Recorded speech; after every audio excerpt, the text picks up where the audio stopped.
afternoon, Miss Stephenson here. I'm going to introduce the lessons for week number 2. So this video is for week number 2. So if you are not ready to think about week number 2, go ahead and close out and come back to this video later. You have plenty of time. I'm recording this, and it's Thursday. So if you're seeing this now, just ignore it and move to it when Monday comes. So for week number 2, students are going to begin talking about content. So they're actually going to be talking about the book that they read over the summer. If they did not read a book over the summer, it is okay. They can use any book that they've ever read to do the project for the summer reading. They can use any book that they've ever read to do the project. If your student read a book that was not on our list, that is also okay. They can still use that book to do the project. I honestly don't care. As long as they have read a book in their life, they can use it for this project. So don't worry. I'll have the list in the comments if you want to view it and just check and see what's on there. So they're going to start working with their summer reading book this week. But the first thing that I'm going to do when I meet with your students for their first block is I'm going to review all the stuff that they did for the first week. So here's what they did for the first week.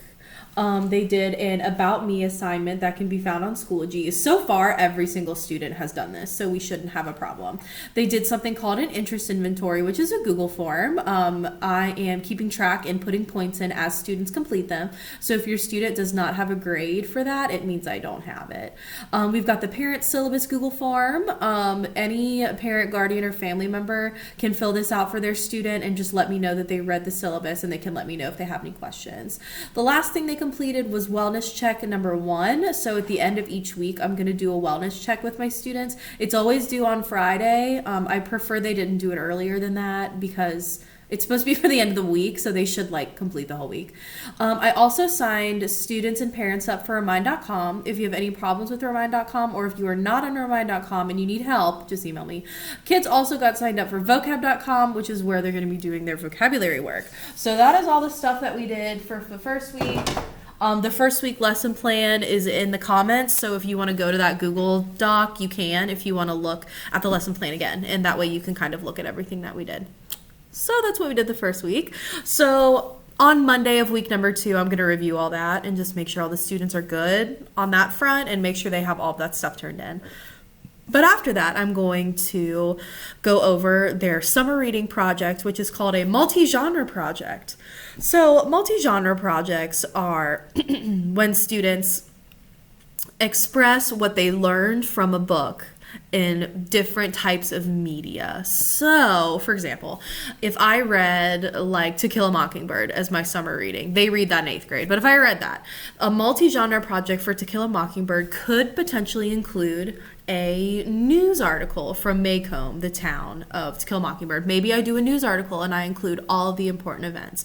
Maybe I write a letter from Scout to Boo Radley, some of the main characters. Maybe I write the letter from Boo Radley back to her. Maybe that's a different genre.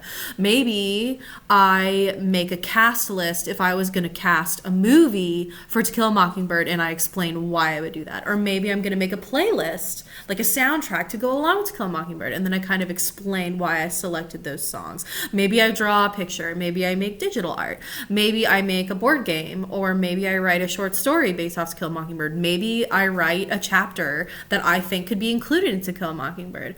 I mean, there are tons of possibilities. So students will do something creative that displays that they read the book, basically. They're going to create 5 different ones, and they don't have to be very long. Like if your kid wants to write a song, they could be like a page. Or if they want to write, maybe they want to do a text conversation back and forth between characters, it could be like a page. It doesn't have to be that long.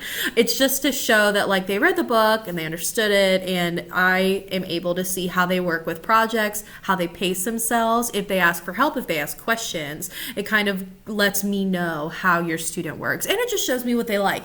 What are they interested in? What are they good at? What book did they read? Did they like their book? Blah, blah, blah. So, you know what I mean. So the multi-genre project is linked in the comments, so you can look at it if you would like to. Students will have all week to work on the multi-genre project. I'm not doing anything else. So I'll introduce it during their first block, and then they'll have the rest of the block to start working on it. On Wednesday, when they have the little itty-bitty blocks, I will be up all day. So if they want to come and join me to ask me questions, they can. And then for their second block, they're just going to continue working on the project. So we're just like working on it all week long. I had a student already complete the project. It didn't take him longer than like a few hours, and that's kind of like my goal, is like just a couple hours scattered throughout the week I think would be fine. If your child is spending more than a couple of hours, check on them. It is not supposed to take that long, so definitely check on them. Let me know if you need help. I want to keep the workload down, but I still want to have them think creatively and, provide good work. So it's a delicate balance, but that's all we're doing. So we're just doing the project, and then I'm just going to go over everything they did. And of course, like every week, there will be a wellness check number 2. So they'll do a wellness check at the end of next week as well. But all that stuff can be found in the lesson plan. So I hope this helped. If you click the lesson plan that's linked, it has like all the information, so you can click that if you need more info. My email is down there if you would like to contact me for anything. But yeah, so this is the video that kind of explains the lesson for next week. Let me know if you have any questions. I will see you then.